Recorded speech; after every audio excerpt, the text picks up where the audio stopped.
Aminado naman ng DOH na mahihirapan na silang kumpirmahin kung MERS nga ay kinamatay ng isang Saudi national na nakitaan ng sintomas na katulad ng MERS sa Pilipinas.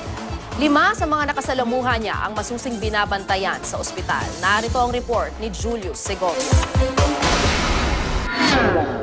Nahanap na ng DOH ang lahat ng 101 tao na nakasalamuha ng Saudi national na nasawi matapos makitaan ng mga kahalintulad na sintomas ng MERS-CoV. Sa bilang na ito, 15 ang may flu-like symptoms kaya inadmit na muna sa ospital.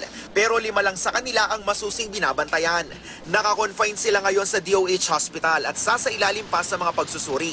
Kaya hindi rin daw masasabing MERS-CoV-free ang bansa hanggat hindi tapos ang 14-day observation period sa mga nakasalamuha ng Saudi national. 15 ang may sintomas, lahat po sila negatibo, pero patuloy pa rin yung pagbabantay natin kasi hindi pa tapos yung incubation period. Ibig sabihin, maski negatibo sila, kung sakasakaling nahawa, kailangan mong i-retest ulit kasi may posibilidad na mag-positibo. Aminadong DOH, mahihirapan na silang makumpirma kung MERS-CoV nga ay kinamatay ng 63 taong gulang na Saudi national. Limitado kasi ang sample na nakuha nila mula sa biktima. Dahil matapos masawi, kinailangan na rin siyang ibalik sa kanilang bansa, alinsunod na rin sa reliyong Islam. Ang tinitingnan namin na mas importante, mapigilan ang paghawa kung sakasakaling talagang confirm siya. We're actually considering it as a confirmed case para po mas maging aggressive at mabantayan talaga ang mga exposed.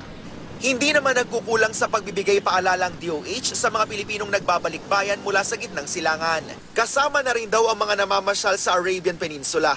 Pagka linagnat, may konting ubo, at ang pinaka-importante po pagka yung onset ng hirap ng paghinga, flu-like symptoms, kailangan pong matest kagad namin para masigurado natin na wala pong MERS yung pasyente. Importante raw na kumpletuhin ang pagsagot sa health declaration card na ipinamimigay bago lumabas ng paliparan. Malaking tulong daw ito sa contact tracing ng DOH. Julius Segovia, GMA News.